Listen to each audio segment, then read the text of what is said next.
Buenos días, amigos. No hace mucho tiempo un amigo mío publicó en Facebook un desafiante problema, un problema muy interesante, pero tampoco sin ofrecer ninguna solución, ¿no? Lo dejó planteado. No es un problema fácil de resolver, pero tampoco es imposible. Y podemos enunciarlo de la siguiente manera.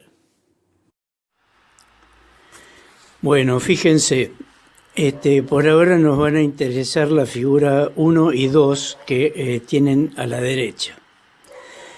El triángulo de la figura 1, de la primera figura, contiene 4 piezas, A, B, C y D.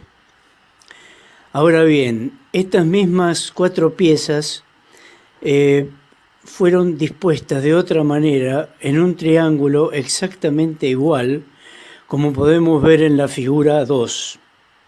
Pero sin embargo, quedó un hueco que hemos llamado el cuadrado fantasma. Entonces, el problema que se nos presenta es, bueno, ¿cómo es posible esto? Bueno, para decirlo en otras palabras, la figura 1 es la que vemos acá.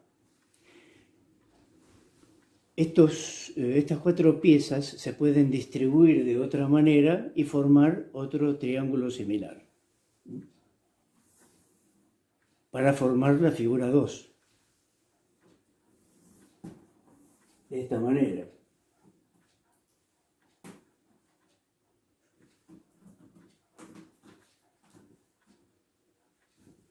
Y como pueden ver acá, en esta figura 2 quedó, sin embargo, un hueco que hemos llamado el cuadrado fantasma, que es este que está acá, ¿no es cierto?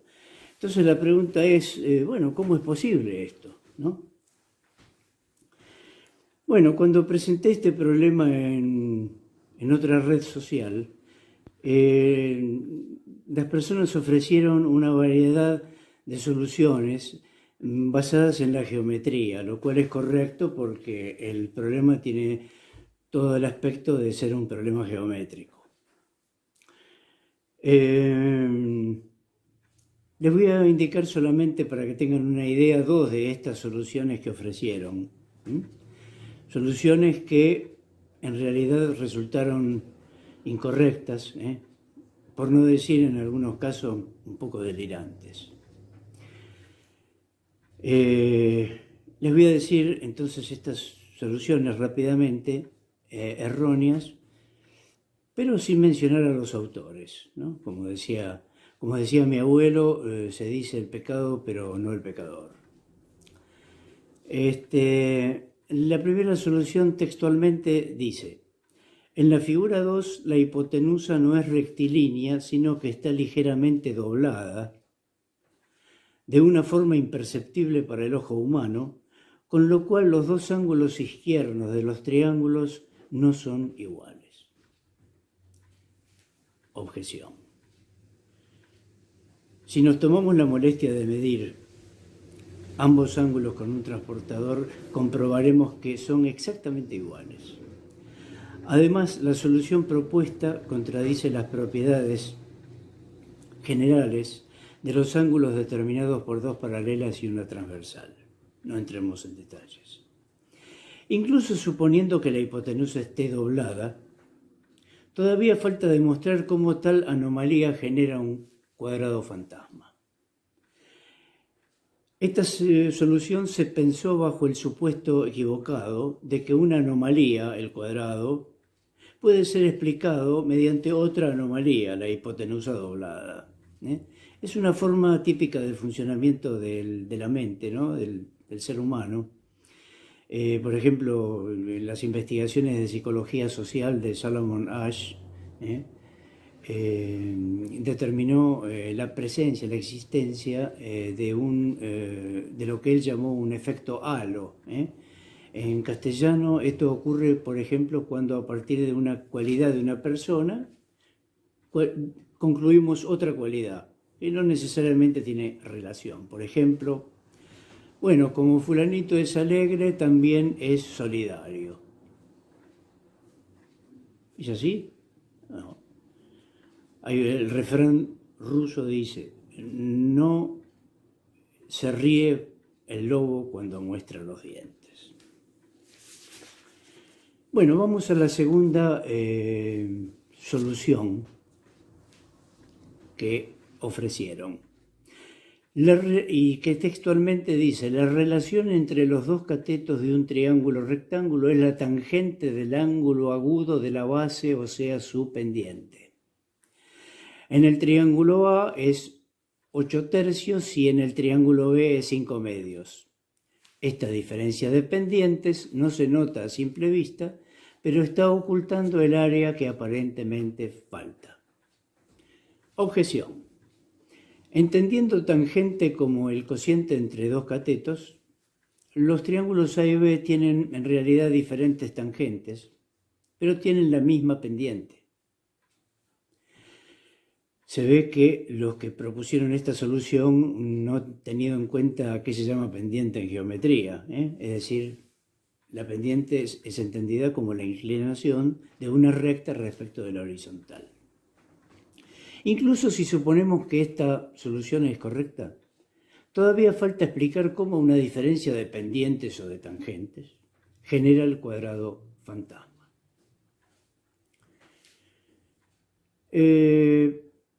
Yo les hice a ellos estas objeciones, pero no me volvieron a contestar. No sé si porque habrán pensado de que yo no entendía nada de geometría, o porque ellos realmente no tenían manera de objetar mis objeciones. Bueno, las personas que propusieron estas soluciones no son necesariamente menos inteligentes, simplemente responden, entre otras cosas, de acuerdo a su formación académica, que incluye conocimientos sobre geometría, aquellos que supuestamente más dominan. Y esto pasa en muchos ámbitos, ¿no? Por ejemplo, frente a un ataque de pánico, un psiquiatra va a prescribir una medicación porque es eso lo que le enseñaron en la universidad, es su chip, su cassette. Mientras que un psicólogo prescribirá una psicoterapia cognitivo-conductual, por ejemplo, que es lo que le enseñaron en su formación. Todos tenemos, y me incluyo, algún chip en el cerebro que utilizamos para todo. Y nos cuesta cambiarlo, es decir, cambiar la perspectiva de los problemas. Inclusive más, tan aferrados estamos a nuestro chip que podemos llegar a dudar o a cuestionar otras miradas y hasta desestimarlas. Bueno, una vez planteadas estas soluciones fallidas, vamos a lo que yo pienso que es la solución correcta.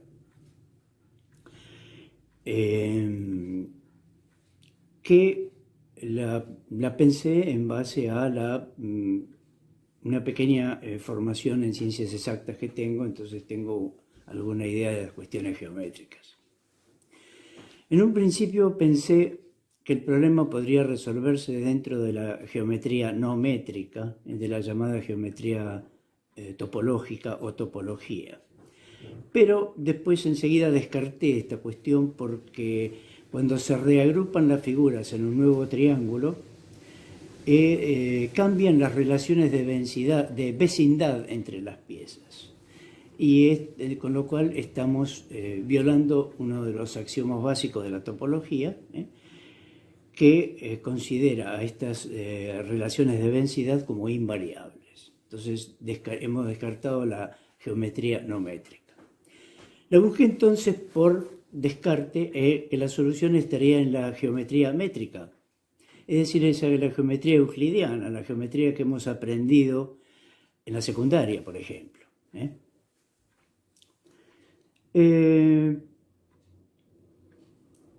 Y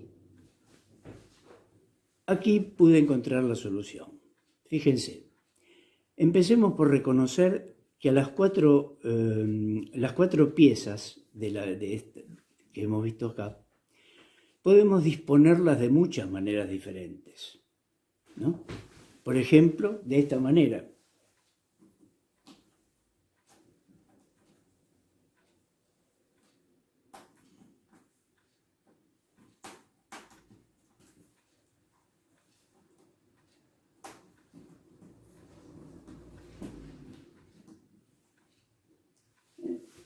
Se puede disponer así también, si yo quiero. Fíjense que muchas de estas disposiciones diferentes son irregulares, como esta. No regular como la que vimos al principio, que era un triángulo, perfecto, muy bien. Y como esta podemos disponerlo de otra manera y de otra manera y de otra manera, y van a ser muchas soluciones, muchas disposiciones irregulares, disarmónicas, asimétricas. Pero todas las disposiciones, y ojo con esto, van a ocupar la misma superficie. El triángulo original que yo les mostré al principio tiene la misma superficie que esto que está acá.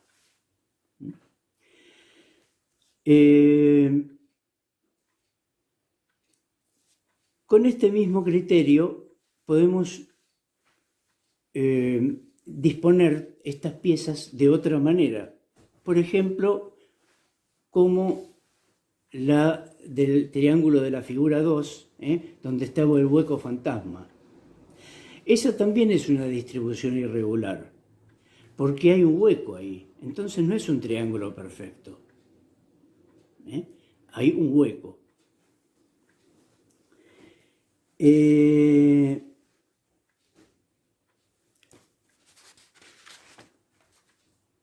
Y esto ahora entonces lo podemos entender más fácilmente.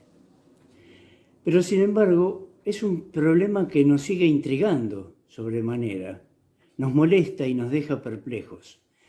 De hecho, si en el enunciado del mismo hubiésemos colocado esta figura, y no la figura 2 con el hueco fantasma, no hubiera habido nada asombroso o intrigante. Entonces, ¿por qué intriga tanto la cuestión de la figura donde aparece ese hueco? Que nos resulta intrigante, molesto. Pero esto ya no es más un problema geométrico que hemos resuelto, sino un problema psicológico. ¿Por qué nos intriga, nos molesta, nos irrita, nos llama la atención tanto este problema? Y una respuesta a este problema se podría encarar desde dos teorías dentro de la psicología, la teoría gestáltica de la percepción y la teoría psicoanalítica, el psicoanálisis, y más específicamente desde la teoría de la falta, que fue desarrollada planteada por Freud y desarrollada un poco más ampliamente por Lacan. La solución gestáltica, fíjense, según la teoría gestáltica, una de las leyes de la percepción es la ley de la buena forma. Cuando una figura es irregular, disarmónica, incompleta, tendemos a percibirla como regular, armónica, completa, retocándola mentalmente, aquí y allá, hasta que terminamos convirtiéndola en una figura más perfecta. Si por ejemplo tenemos este círculo acá, este círculo, fíjense que además de ser irregular, no ser perfecto, está incompleto, ¿no? Entonces, cuando nosotros con el tiempo después recordamos esta imagen a través de la memoria de evocación, tendemos a pensar, a cerrar eso, a darle una buena forma, y entonces tendemos a recordar un círculo completo.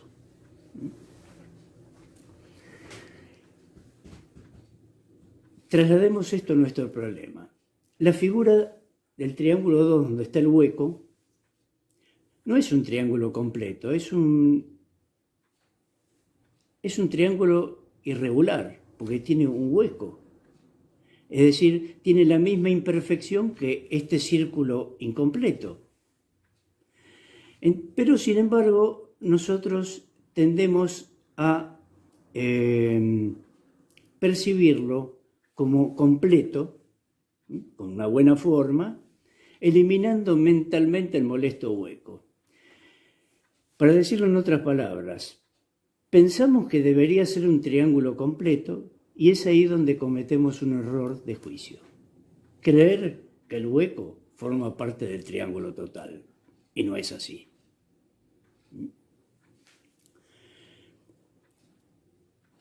Bueno, vamos a la solución psicoanalítica.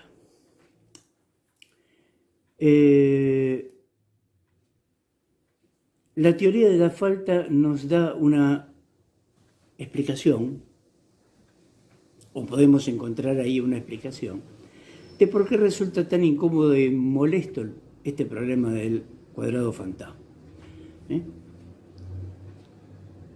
Y esto es así porque a todos nosotros nos molesta que falte algo. Que falte algo en nuestras vidas. Que nos falte amor, que nos falte seguridad e incluso hasta que nos molesta que falten cosas en un estante vacío en la casa, cuando recién nos mudamos, y entonces empezamos a llenar todos los estantes. Cuando están todos los estantes llenos, ahí estamos tranquilos. No falta nada. Y por eso buscamos llenarlos con los estantes con cualquier cosa, que no sirva para nada. Lo importante es mantener ocupado eso, que no esté algo que falte, porque la falta molesta. En el problema del cuadrado fantasma, lo que está faltando es un pedazo de superficie para que el triángulo sea completo, ¿no? Y eso que falta no puede llenarse de ninguna manera, convirtiéndose el problema del cuadrado fantasma en un verdadero desafío cognitivo. Todos los que intentaron fallidamente resolver este problema estaban intentando explicar esa falta, diciendo, no, en realidad esta falta se debe a esto. Es decir, no falta nada, simplemente hay que explicarlo de esta manera. Lo que motiva a estas soluciones es que a estas personas que intentan estas soluciones es que cuando la falta no puede llenarse, surge la angustia, ¿no? Y de hecho, algunas terminan abandonando un problema o proponiendo soluciones delirantes. Otros no lo abandonan y, como les dije, proponen soluciones inverosímiles. Que de alguna manera los ayudan a moderar, a morigerar su angustia. Bueno, estos son algunos acercamientos a la solución del segundo problema desde mi chip psicológico. Pero, ¿será la solución definitiva? ¿O esta cuestión tiene más tela para cortar? Se las dejo picando y nos vemos en alguna próxima clase. Hasta luego.